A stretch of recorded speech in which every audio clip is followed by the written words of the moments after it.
today I'm here to do a review for the Great Mats StayLock Tile Bump Black 9/16 inch 1x1 tiles. So we bought these about 6 months ago in July. We wanted to wait and see how they worked out before we actually did the review. So right up front, I'm going to say that the review is excellent. These things have worked fantastic for us. So we set this up primarily for aerobic type workouts, calisthenics, boxing, stretching, those sort of things. They have enough of a give that they're not hard, but they're hard enough that they don't give, if that makes any sense.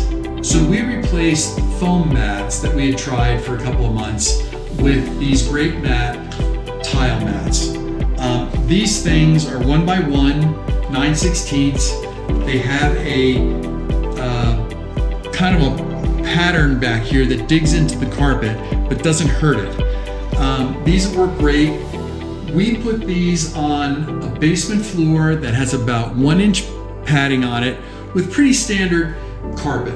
Nothing special, just a regular pile carpet.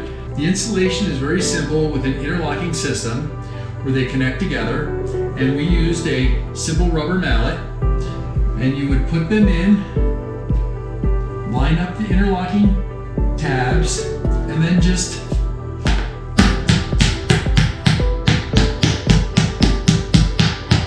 connect them. Very simple, easy to do, has worked out great for us. And in the 6 months we've had them down, they've not moved an inch, which was the big deal for us. So these things have been great. They don't hurt the carpet, and they work fantastic. We highly recommend them.